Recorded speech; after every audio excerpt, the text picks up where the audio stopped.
In standard music theory classes, they teach the harmonic minor scale, the natural minor scale, and the melodic minor scale all in a certain way. The way they teach it makes sense if you're looking at a keyboard or if you're looking at a music staff. The problem is when you try to apply it to the neck of the guitar, it becomes pretty confusing. And a lot of people, a lot of guitar players will enroll in a music theory class thinking that they're really going to get to know, to understand the neck of the guitar. Then they understand theory on the page, but they don't understand what it looks like or how to apply it to the neck of the guitar. And the reason for that is that in most standard theory classes, they'll teach you a major scale, say the C major scale, and they'll play C, D, E, F, G, A, B, C, which again have corresponding pitch numbers of 1, 2, 3, 4, 5, 6, 7, back to 1. Then in order to teach you the natural minor scale, they'll teach the C major scale, and then they'll try to teach the C minor scale as it relates to the C major scale. These are parallel scales, so it's C to C. So they say, well, the C natural minor scale is exactly the same as the C major scale, but you flat the third pitch, you flat the sixth pitch, and you flat the seventh pitch. The problem with this is that that's changing 3 notes per octave. When you play a major scale on the neck of the guitar across the neck, you're playing over 2 octaves, just in one pattern. So that means changing at least 6 notes, probably more, just to get the natural minor scale.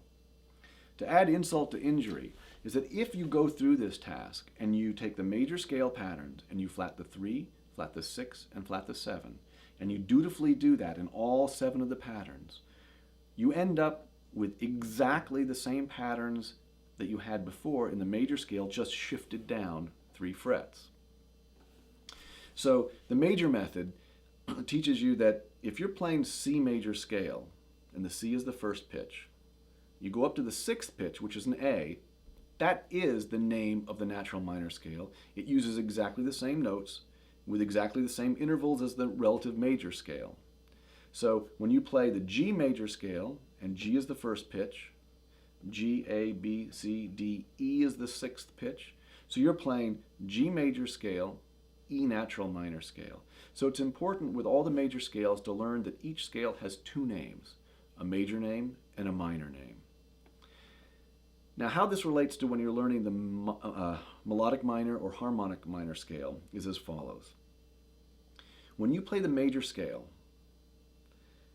if you take the major scale, which is the same as the natural minor scale, the G major scale and E natural minor scale, and sharp the 5th scale degree of the G major scale. A G major scale with a sharp 5th scale degree is exactly the same as E harmonic minor. Now, a lot of theory people don't teach it this way, but in order to get to know where all the notes are on the neck of the guitar for the harmonic minor scale, this is a very quick way of getting to see those shapes, getting to see those patterns, and starting to improvise with it. Okay, so what this means is, in pattern 7, all of these notes, now remember, have numbers for the scale. 7, 1, 2, 3, 4, 5, 6, 7, 1, 2, 3, 4, 5, 6, 7, 1, and 2. There are 2 5s that happened inside of this scale. So we're going to take those 5s and raise them 1 fret. So you have 7, 1, 2, 3, 4, sharp 5, 6, 7, 1, 2, 3, 4, sharp 5, 6, 7, 1, 2.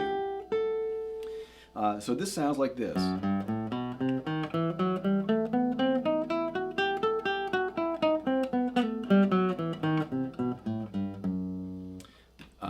So this is a pattern in the harmonic minor scale.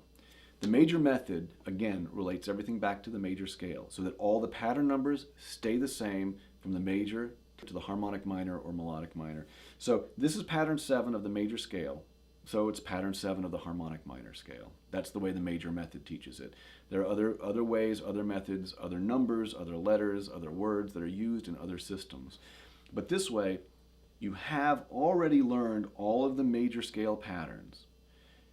So all you're going to do is change 1 note per octave, and you get the sound of harmonic minor on the neck. When introducing the harmonic minor scale shapes and patterns on the neck of the guitar, keep in mind that the major method relates all of these patterns back to a major scale. In this case, E harmonic minor scale is almost identical to the G major scale. The only difference is a raised fifth scale degree of the G major scale. The raised fifth scale degree are here, the sharp 5, or here, the sharp 5. Otherwise, pattern 7 of the G major scale is exactly the same as E harmonic minor. For this sharp 5, you'll notice that you'll have to stretch your fourth finger out, which is why the fourth finger here has a little extra line out here where you'll have to stretch. Again, you take the major scale, sharp the fifth scale degree, and then all the patterns are exactly the same as the major scale, just have to sharp the fifth scale degree. Pattern 1 starts with 1, 2, 3, 4, 5, 6, 7, 1. 1, 2, 3, 4, 5, 6, 7, 1.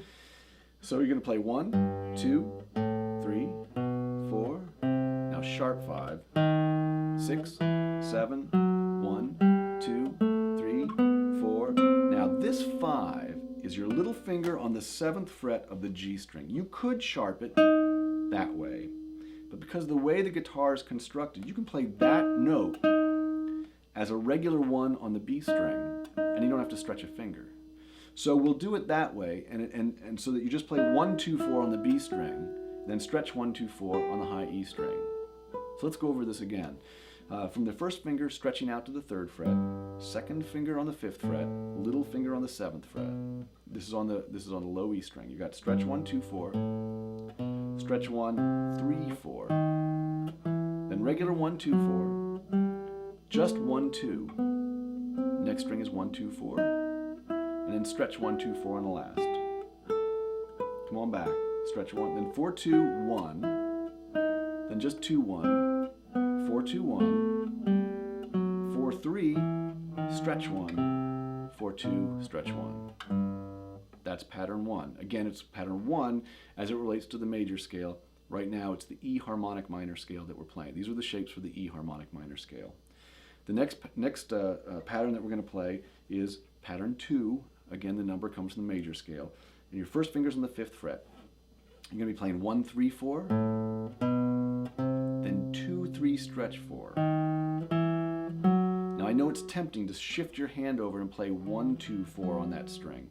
But if you do that, you have to make sure that you shift your hand back so your first finger is back to the 1 of the D string, back on the 5th fret. So I would say try keeping your hand 1 finger per fret and only stretch your little finger when you have to. So again, starting on the low E string, you're playing 1, 3, 4 from the 5th fret. 2, 3, stretch 4, then 1, 3, stretch 4, then just 1, 4 on the G string. Again, keeping your first finger on that 5th fret. 1, 3, 4 the rest of the way. And come back. 4, 3, 1. Then on the G string, just 4, 1. Stretch 4, 3, 1. Again, trying to keep your 3rd finger on that 7th fret. Stretch 4, 3, 2, then 4, 3, 1 regular. And that's pattern 2. Come on up to the 7th fret. This is pattern 3. You're going to be keeping your first finger on that 7th fret coming straight across. And you play 1, 2, stretch 4. Then 1, 3, 4. 1, 3, 4. Then just 2, 3. There's no 1 on this next one. Then 1, 2, 4 regular. And 1, 2, stretch 4. Great, come on back down. 4, 2, 1 regular on the B string. Now just 3, 2. 4, 3, 1. Same. Stretch 4, 2, 1. That's pattern 3. And again, that's on the 7th fret. Come on up to the 8th fret, just up 1. And this is going to be pattern 4. The regular hand position for this pattern has your first finger on the 9th fret.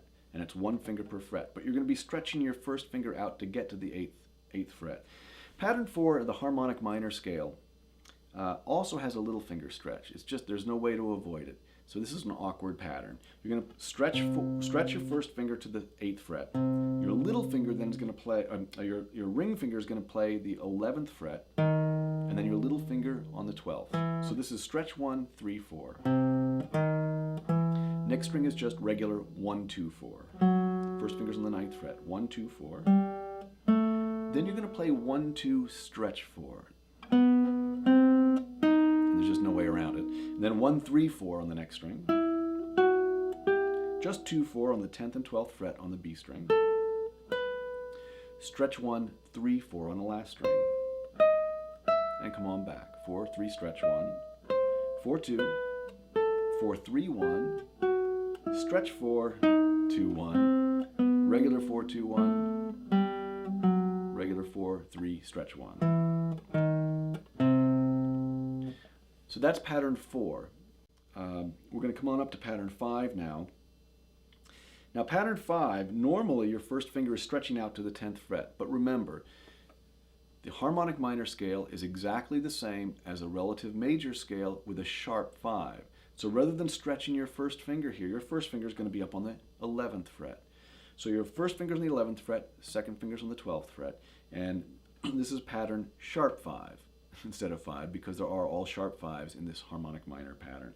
So harmonic minor scale. So you're going to play 1, 2, 4, stretch 1, 2, 4, stretch 1, 3, 4, regular 1, 2, 4, just 2, 3, second finger on the 12th fret, and then regular 1, 2, 4 on the top. So your first finger's on the 11th fret. Come on back. 3, 2, 4, 2, 1, 4, 3, stretch 1, 4, 2, stretch 1, then 4, 2, regular 1. And that's pattern sharp 5 of the harmonic minors. Then we have one last pattern, which is pattern 6. Again, all of these patterns you want to learn individually, and then you want to tie it together so it's one gigantic pattern on the neck. As you tie these patterns together and you start to shift on various strings, some of the fingerings are going to go out the window because you're going to have to be sliding on one string or crossing onto another string. There are a lot of ways of tying the neck together. A lot of people will teach a harmonic minor scale or a major scale, and they'll teach you a way of tying a certain swath of the neck together. But the problem with that is it leaves some blind spots up here and down here. So again, the point here is to get to know the entire neck, so there are no blind spots. There's no spots where you're a little bit unsure of yourself. So this is pattern 6 of the harmonic minor scale. Again, the number coming from the relative major scale. You're on the double dots on the 12th fret, and you're going to be playing 1, 3, 4, 1, 3, 4. Then 2, 3, stretch 4. Again, try not to shift your hand over. Then 1, 3, 1 again stays on the 12th fret. Then 1, 2, stretch 4, and 1, 3, 4. And come on back. 4, 3, 1, stretch 4, 2, 1, just 3, 1, stretch 4, 3, 2, then 4, 3, 1 regular the rest of the way. Again, all together that's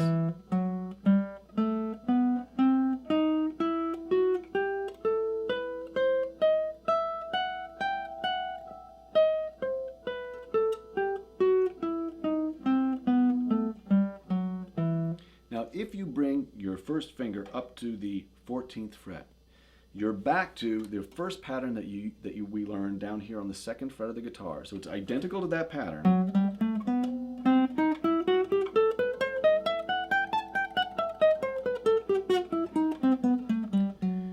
But up an octave. And obviously things are a little more difficult that the frets are closer together and you have to kind of reach your hand around to try to play those notes. All of these patterns comprise the harmonic minor scale. So you want to tie these patterns together on the neck of the guitar so it becomes one huge pattern and start to improvise with this. Remember that the name of the harmonic minor scale in this set of shapes comes from whatever the pattern 6 is. The 6 is the name of the minor, the 1 is the name of the relative major. So technically this is the G major scale with a sharp 5, which no one ever uses that term. People always call it by its minor name. It's E harmonic minor, which is the same thing as G major with a sharp 5 as far as where the notes are on the neck of the guitar.